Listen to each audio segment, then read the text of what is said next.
2025년 7월 31일 목요일 새벽기도입니다.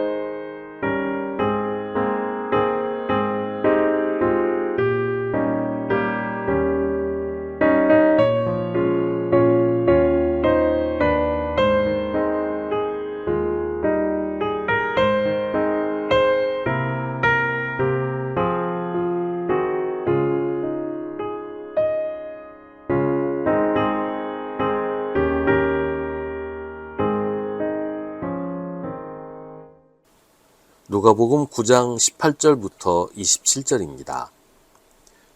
예수께서 혼자 기도하고 계실 때 제자들이 그와 함께 있었다.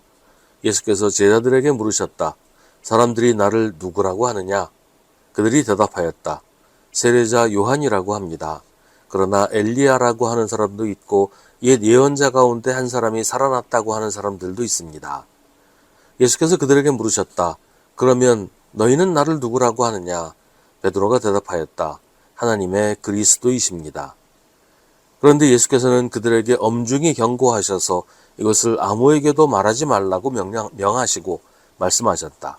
인자가 반드시 많은 고난을 받고 장로들과 대제사장들과 율법학자들에게 배척을 받아 죽임을 당하고서 사흘날에 살아나야 한다. 그리고 예수께서 모든 사람에게 말씀하셨다. 나를 따라오려는 사람은 자기를 부인하고 날마다 자기 십자가를 지고 나를 따라오너라. 누구든지 제 목숨을 구하려고 하는 사람은 잃을 것이요 누구든지 나를 위하여 제 목숨을 잃는 사람은 목숨을 구할 것이다. 사람이 온 세상을 얻고도 자기를 잃거나 빼앗기면 무슨 이득이 있겠느냐. 누구든지 나와 내 말을 부끄럽게 여기면 인자도 자기의 영광과 아버지와 거룩한 천사들의 영광에 쌓여올 때에 그 사람을 부끄럽게 여길 것이다. 내가 진정으로 너희에게 말한다. 여기에 서 있는 사람 가운데는 죽기 전에 하나님 나라를 볼 사람들이 있다. 아멘. 예수님에 대한 그 시대 사람들의 평가는 예언자라는 것이었습니다.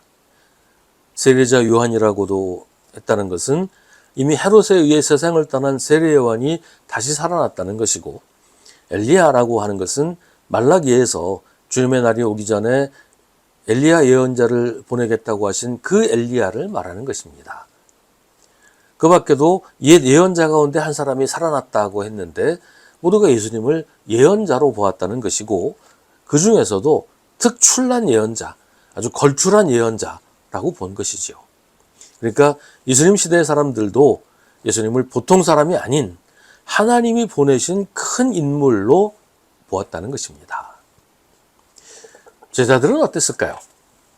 예수님이 하시는 큰 일들을 계속 보아온 제자들도 예수님은 큰 예언자, 위대한 예언자라고 생각했을까요?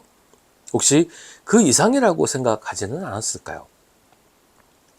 얼마 전에 귀신 들린 사람이, 정확하게는 귀신이 예수님을 더없이 높으신 하나님의 아들이라고 부르는 것을 듣기도 했는데 그 말이 제자들의 기억 속에 남아있지 않았을까요? 예수님이 제자들에게 그러면 너희는 나를 누구라고 하느냐라고 물으시니 베드로가 하나님의 아들 그리스도이십니다 라고 대답합니다. 그런데 예수님은 제자들에게 엄중히 경고하시기를 이것을 아무에게도 말하지 말라고 하십니다. 베드로가 틀린 말을 한 건 분명히 아니에요. 베드로의 말은 기독교 역사를 통해서 가장 모범적인 신앙 고백으로 받아들여지고 있습니다. 하지만 베드로나 다른 제자들이 그 말이 무엇을 의미하는지를 정확하게 알고 있었던 것은 아닙니다. 그래서 예수님은 제자들에게 아무에게도 그렇게 말하지 말라고 하시면서 그 말의 의미를 설명해 주십니다. 인자가 반드시 많은 고난을 받고 장로들과 대제사장들과 율법학자들에게 배척을 받아 죽임을 당하고서 사흘날에 살아나야 한다. 제자들이 생각하는 하나님의 아들 그리스도의 의미와는 완전히 다른 정반대되는 그런 말씀을 하시는 거예요. 제자들은 그리스도의 길이 영광의 길이라고 생각했습니다. 예수님의 제자가 되면 자기들도 영광을 얻게 될 거라고 생각했습니다. 근데 그 영광은 세속적이고 현세적인 것이었어요. 하지만 예수님은 그 길이, 그리스도의 길이 십자가의 길이라고 하십니다. 예수님의 제자가 되면 날마다 자기 십자가를 지고 예수님을 따라야 한다고 하십니다. 자기를 부인한다는 말은 내가 추구하는 성공, 형통, 영광을 거부한다는 말입니다. 여기서 예수님이 날마다 자기 십자가를 져야 한다고 하신 것을 주목해야 합니다. 십자가를 지는 것은 일생에 한 번 거창한 결심을 하고 비장한 길을 가는 것이 아니라 날마다 우리의 일상생활 속에서 주님을 따라야 한다는 것입니다. 때로는 거창한 일일 수도 있겠지만 그럴 일이 우리에게 얼마나 되겠어요.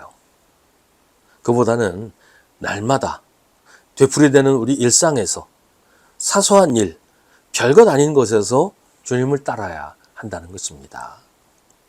주님의 뒤를 따라야 한다는 것이죠. 주님을 따르는 것은 주님이 하신 말씀대로 사는 겁니다.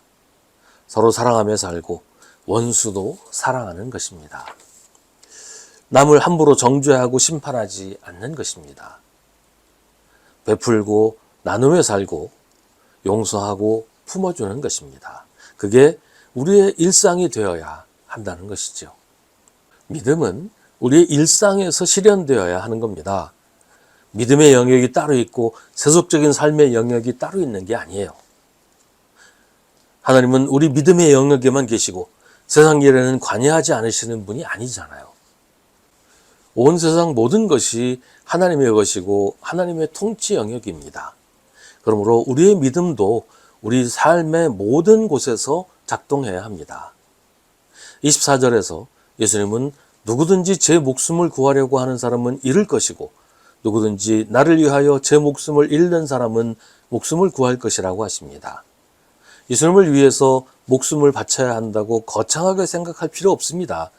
날마다 주님을 위해 사는 것, 날마다 주님 말씀에 순종해서 사는 것이 주님을 위해서 목숨을 바치는 것입니다.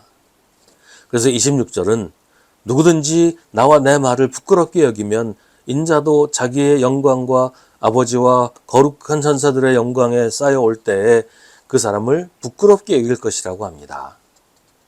우리가 매일매일 일상 속에서 이웃들 사이에서 주님을 부끄럽게 여기지 않고 그 말씀대로 살면서 주님의 이름을 전파하면 주님이 우리를 자랑스럽게 여기실 것입니다.